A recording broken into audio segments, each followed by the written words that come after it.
Good evening. Welcome, LGB members, Lajja fraternity, and all our Facebook viewers. Back again with Rubaru. I, Archana Madhusudan, Chapter Director, Hyderabad.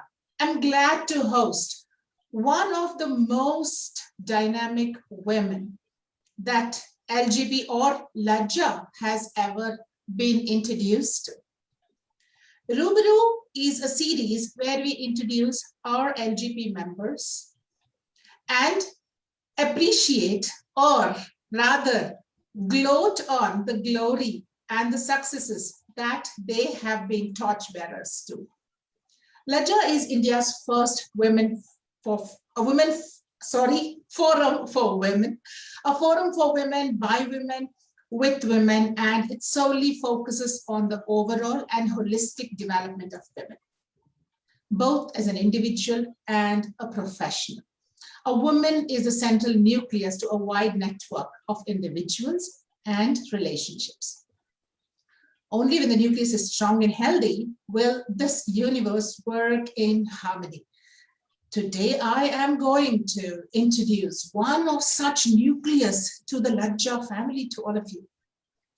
Lajja conducts daily discussions, workshops, seminars, and conclaves throughout the year, focused on effectively maintaining a work-life balance and developing a woman to understand her strengths. You must be wondering, what is she building up all this drama about? Not going to keep the suspense anymore.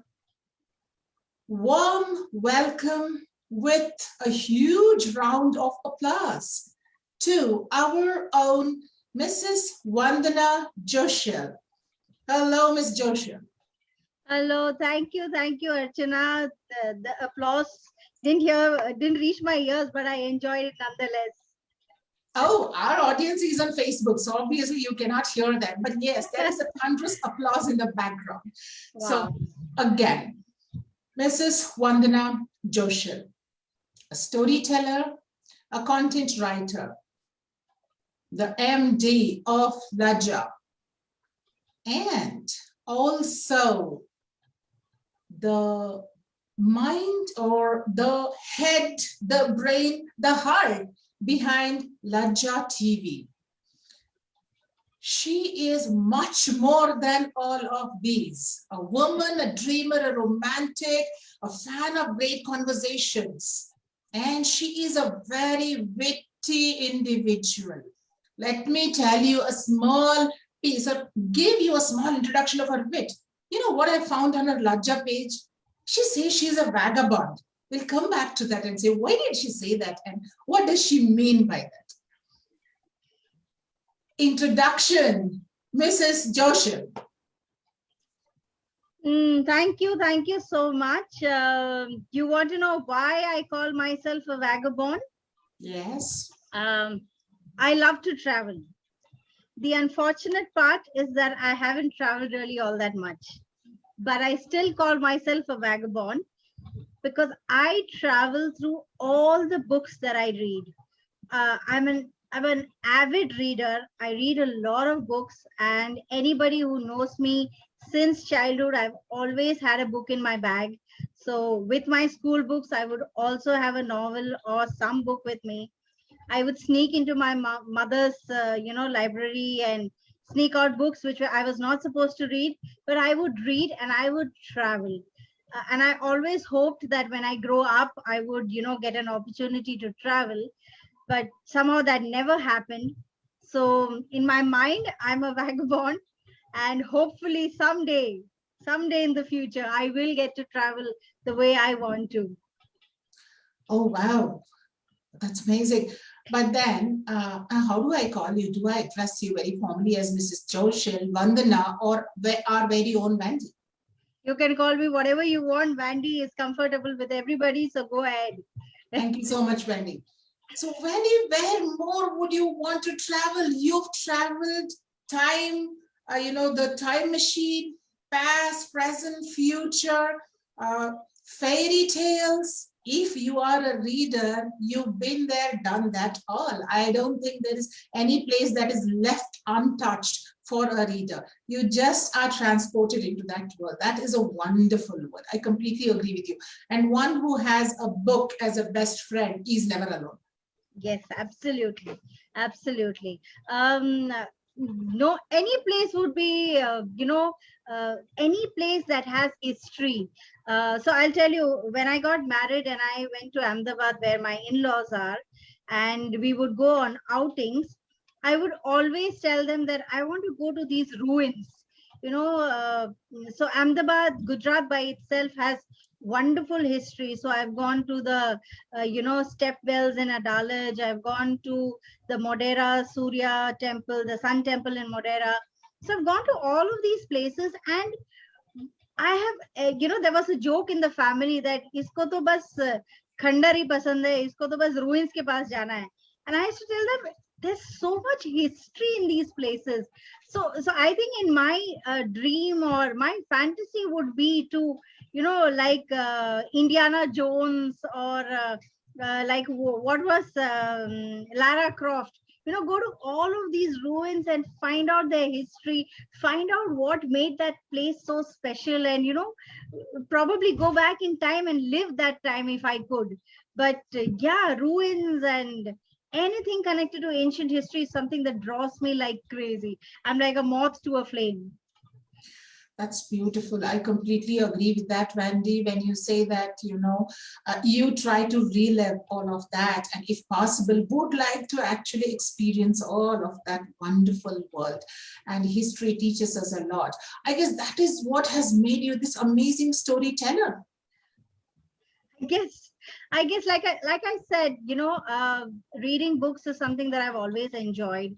I as a school student, I think I used to devour my history and geography books, because history would take me back in time and geography would take me to places that I could probably physically not be there. But storytelling is something that I learned from my mother. My mother was an amazing storyteller, and when God bless her soul, when she was alive, we didn't have something as a storyteller kind of a person.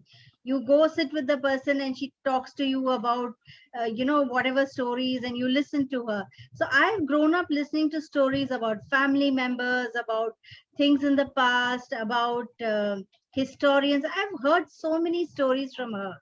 But the one thing that really got me stuck to this kind of a storytelling is her ability to be able to convert any news item. So my mother was a teacher and she had a lot of students coming home. Now how do you get say a 10 or 11-year-old child interested in reading the newspapers? It's very difficult to do that. So what she would do is she would pick up one news article and tell it to them like a story. And I remember sitting there and listening to her stories. And as I grew older, of course, I never used it then. But when I had my own children and I used to put them to bed every night, I would come up with stories like this. Initially, I would tell them stories from the regular story books. Then I realized I was running short of ideas, what to do. So I would pick up an incident that happened on that day. So say my elder daughter had a fall and maybe she's scraped her knee and she's really upset about it. So in the night, I would make a story about that scraped knee and what the knee said when it fell and hurt itself, and how the heroine of the story, which would be my daughter at that time, bandaged up her knee and still went ahead and fought the demons and became a warrior or triumphed at the end. And then I realized that this is a wonderful way of keeping our children engaged, keeping our children's imagination alive. The more they hear of these stories, the more they picture themselves in those stories. They kind of have these, it's like a door thrown open for all their imagination. And that is something that I love doing. Isn't that wonderful, Wendy? Yes, I think imagination is very powerful. And if this is strengthened at a very young age, like in children, it definitely strengthens the neural pathways. and leads up to several, opens up several new doors for children to be more creative, understand more. In fact, of late, it is a fact that every subject, storytelling is not only about fictional stories as in English. History, social science, math also can be made easy with the storytelling methodology.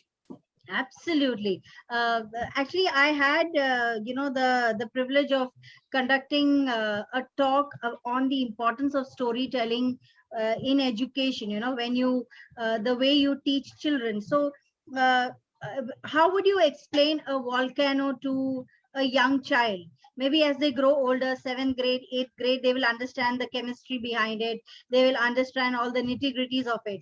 But what about a child who is, say, in grade 2 or 3? All they know is that the volcano erupts. But if you have to keep it ingrained in their mind, then tell them the story of, that place called Pompeii, which was completely destroyed by a volcano that erupted over there. So that kind of imagery stays in their mind longer. So they're able to relate to it. They're able to, it remains in their mind. The retention is longer. The recall power is also greater. And so when there's better recall power, their exams are, as easy as, telling a story. Agreed. And with all the stress that children are undergoing today, and all of the, subjects which they have to cram up into their minds, I guess until and unless we have such newer strategies coming in, it becomes all the more difficult. But what do we mean newer strategies? The Gurukul tradition in India has always been born this, right? We did not have books then. It was only mouth to mouth. The teacher says it, the child follows it, again goes on to the next child. So we never had any written format. So I think we have been doing this for ages, but now again it has come to the forefront. Absolutely. Being a torchbearer is not an easy achievement. Sustaining it and building up on it is even more challenging. We at Lajja are always in a quest to bring to you such women, because seeing someone do it adds as a booster for others to follow suit. Seems familiar, right? Now, these are the words written by our own Mandy when she was introducing one of her interviewees, the content writer. Beautifully written words. What made you start writing, Mandy? How did you change it to a writer? Like I said, my love for books, my love for the written word. I've always wanted to be a writer, and I've always, of course, where I dreamed of to be at the age that I am now, I haven't reached there so far. But every story that I have told, every bit of content that I have written has been like, a feather in my cap. I enjoy writing. So I always believe that unless you enjoy doing what you're doing, you won't really do it well. So for me, that is what writing is. Writing is, the food that feeds my soul.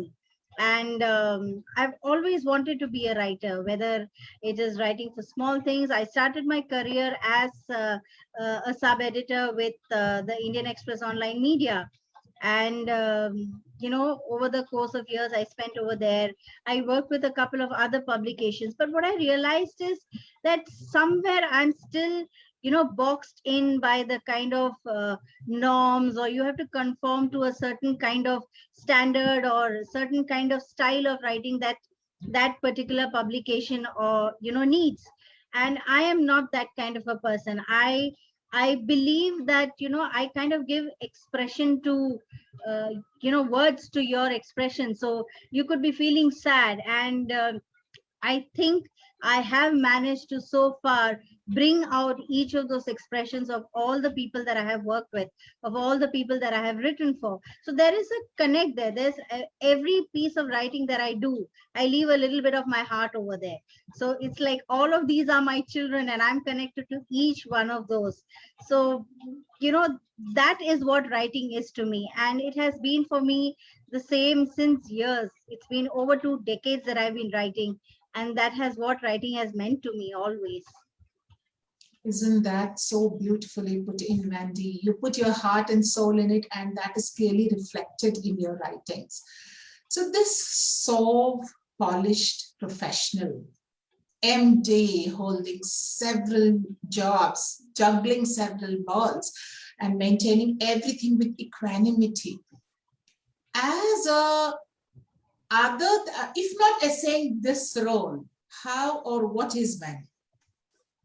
If not doing this, I don't think I exist if I'm not doing this.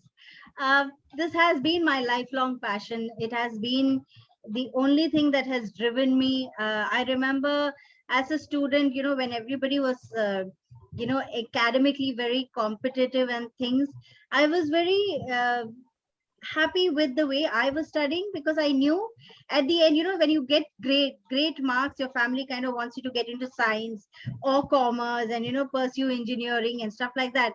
I had my mind set, I don't want to do any of that. This is what I'm going to do. So if there is no writing, if there is nothing for me to write, then I don't think I exist. So I've never thought of myself as anything else. Audience, Wendy is not just a writer, but a fighter. In these COVID times, how has Wendy upheld that fighter spirit? Wow. A fighter, yes, having undergone, having been infected with the COVID virus, the coronavirus, that was a struggle. Seeing my family go through it was a struggle. When the pandemic started and the lockdowns were enforced,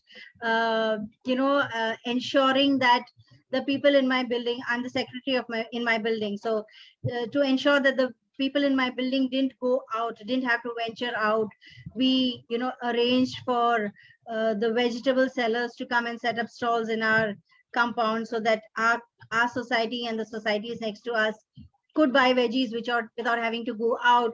We arranged for fish mongrels to come to our building and set up stalls over there, which was something which is never done before. And doing what we can little by little. I think everybody is capable of doing these small things.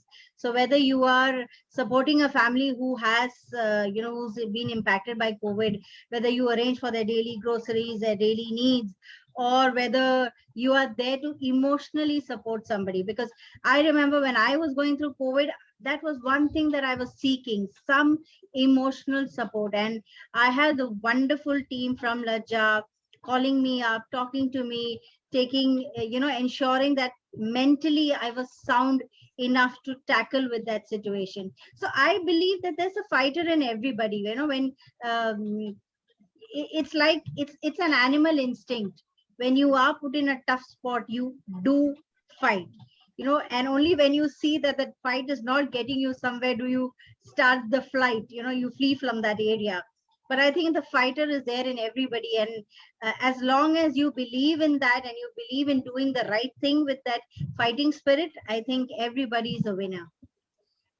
Agreed, Wendy, but not only being put in a tight situation and fight back as a natural human instinct or reflex, motivating the others around you when you yourself are undergoing that trauma is something which is laudable, right? And I've seen you, Wendy, how you interact with the Lajja women, and I've seen you up close is what I can say. Even in the toughest of situation, having that lovely smile and that motivating demeanor of yours, you have always been a backbone to Lajja, I must say. So I can't ask you, how do you see your work empowering women? Because that is what Wendy is all about, but right from the horse's mouth, Wendy. With Lajja, I found something that I was seeking since years.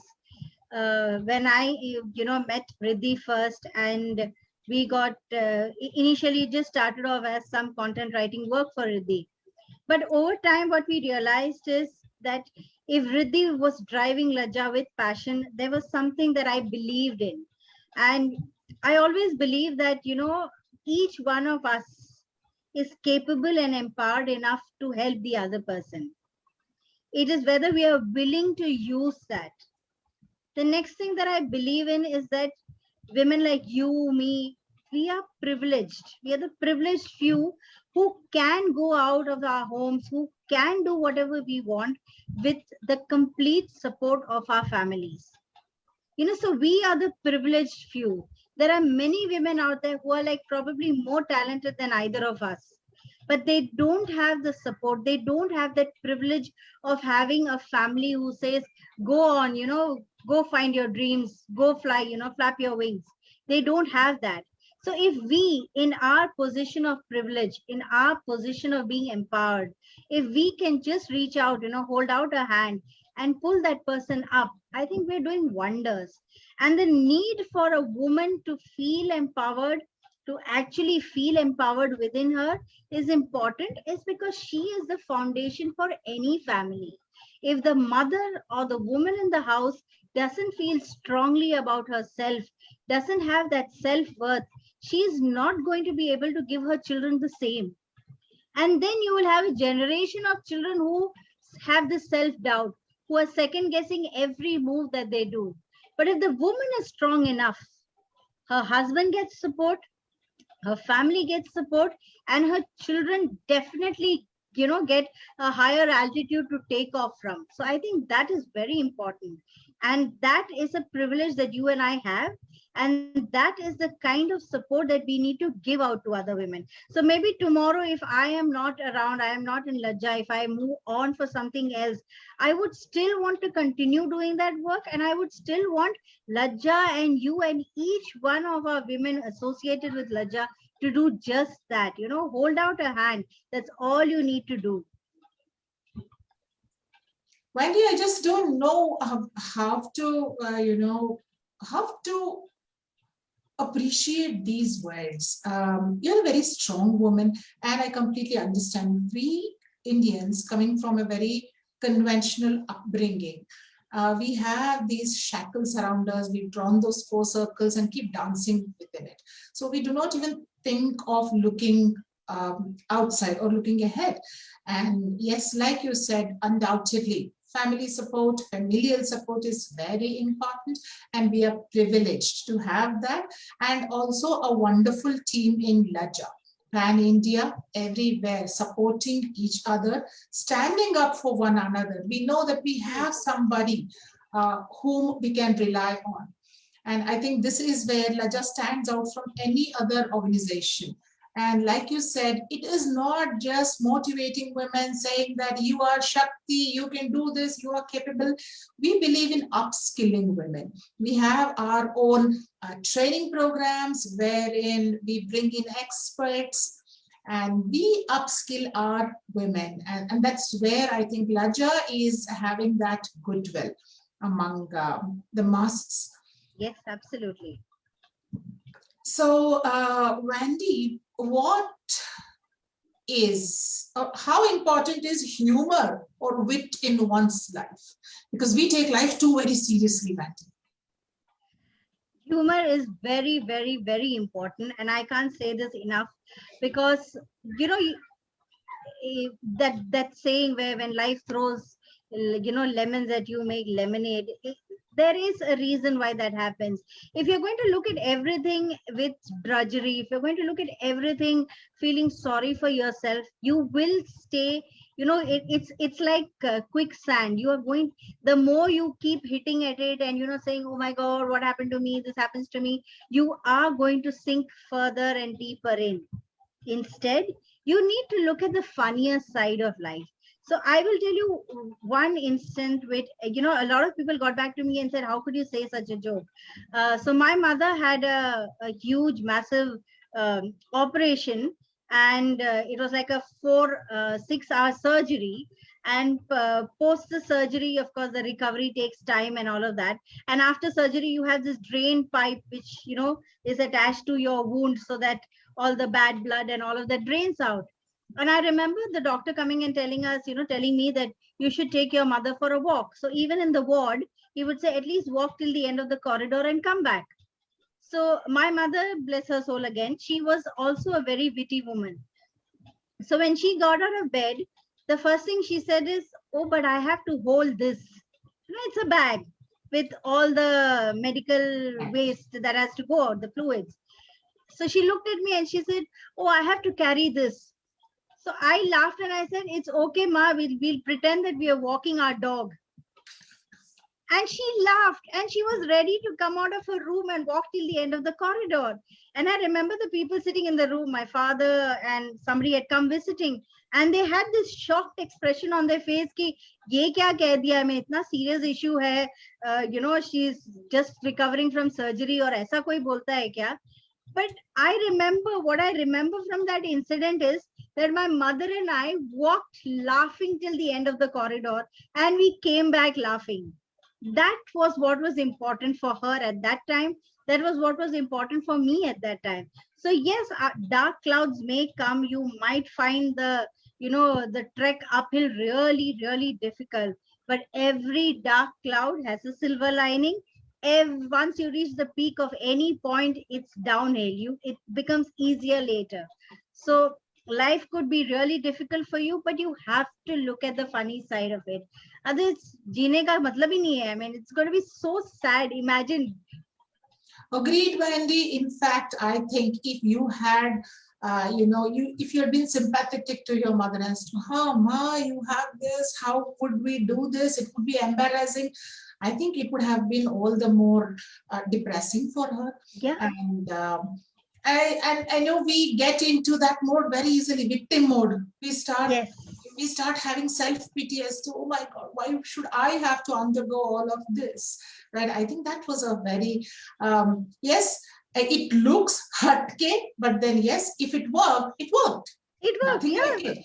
I think the end of the story is all ends well. Right. That's what one thing all of us should ingrain. Yes. Never take anything seriously. This too shall pass. I think yes, that is what we should always keep in mind.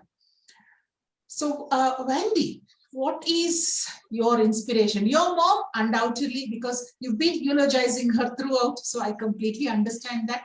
What else keeps that motivational level up in you? What is that secret quotient or your success mantra? The secret or the success mantra is there is no mantra.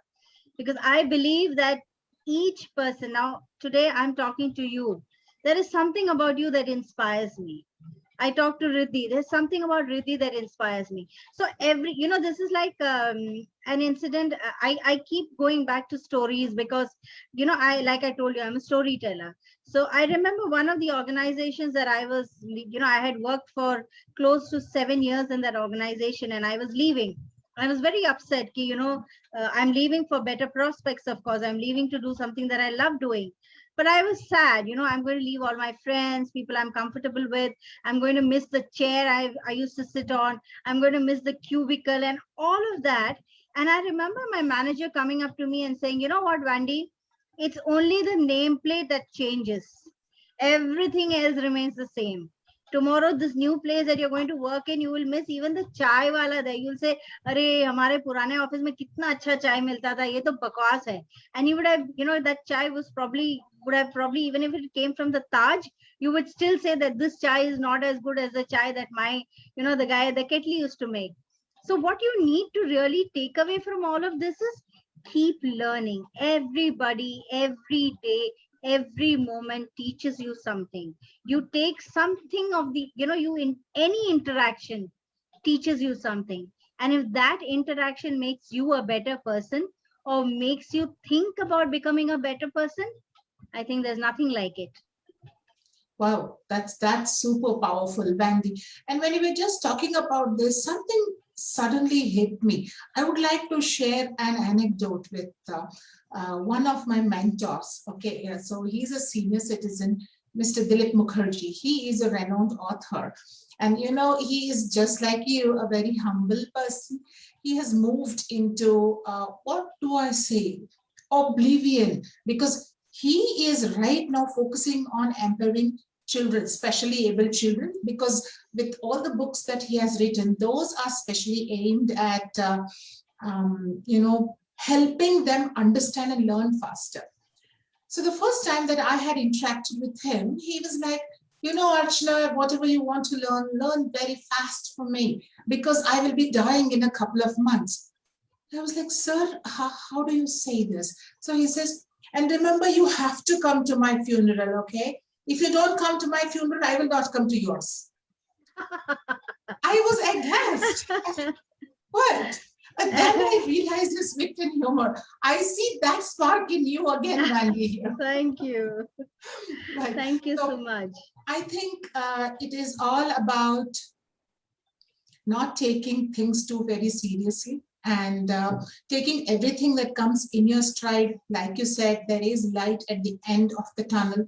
Never go into depths of depression when you are feeling very sorry for yourself, or never just keep flying too very high when you are riding that wave of success. You need to have that equanimity of managing both sorrows, happiness equally, and then I think nothing like it. Absolutely. So one thing that we always ask, because all our Lajja women have superpowers. So if you had this one superpower, what would it be and what would you like to use it for? If I had a superpower, what would it be? I think I have all the power that I need. I don't need any superpower. And if I wanted something, I can't be like Miss World and say I want world peace. But I think I would just want everyone out there to look inside, see their self-worth. There are a lot of children who pass out. They finish their graduation and they are clueless. They've been studying all these years, spending all these man hours studying whatever they have to study, and at the end of it they are still very clueless. So what I would want is, I would want and I would wish that everybody, at least by the age of 15, has some clarity of thought. When we have this clarity of thought, so many things fall into place. So if I had a superpower and I could do something, I think I would do that. Get people to start thinking clearly, get people to get their priorities right, get them to set their priorities straight. And then the world would be a much, much better place and world peace would happen. Oh, that's such a noble thought, Bandy. And I think, I want world peace. I want prosperity to everybody. With a plastic smile is just very superficial. And I think we need to better focus on what our reality is, rather than living in that fictional world and rhetoric sentences which are repeated by everybody on stage. So that was really lovely, Wendy. On a parting note, what would you like to advise our audience today? Live life every day, because every day is special. This past year and a half has taught us that you really can't plan too much ahead. Just know where you want to be. Live your life. Live every minute that you have with you. Enjoy the people that are with you. Laugh and stay alive. It's amazing. So audience, I had a lovely time talking to Mrs. Vandana Joshil, our dearest Wendy. Full of life, adds excitement wherever she goes. Her view on life, leadership, just about anything you throw at her, she comes up with her storyteller instinct and makes it beautiful. So I wouldn't like to stop, asking you questions and going further. But before winding, I would definitely like to ask Wendy, how does it feel to be on the other side? Because you've always been on this side of the table. Oh, yes. It is slightly strange being on the other side and answering questions, but I enjoyed myself. Archana, you were a wonderful host. Your questions are, like I told you right at the beginning, don't grill me too much, don't drill me too much. But this was wonderful. I had fun, and it's always nice to go impromptu like this without a set of questions that you need to revise and things like that. So you're a wonderful hostess, and I enjoyed myself. Thank you so much. It was lovely interacting with you too, Wendy, and hope to have you again, and loads and loads and loads of dhamaka further. And this time I will grill you. This time I will grill you. Okay, so I know nobody can grill Wendy because Wendy is that superpower of Laja. Okay, so she's always there for everybody, and dishing out new things after new things, being there for one and all, and having that wit and humor which keeps us going all the time. Thank you so much, Wendy, for making this evening all the more special on Rubaru. Lovely. Thank you. Pleasure's all mine.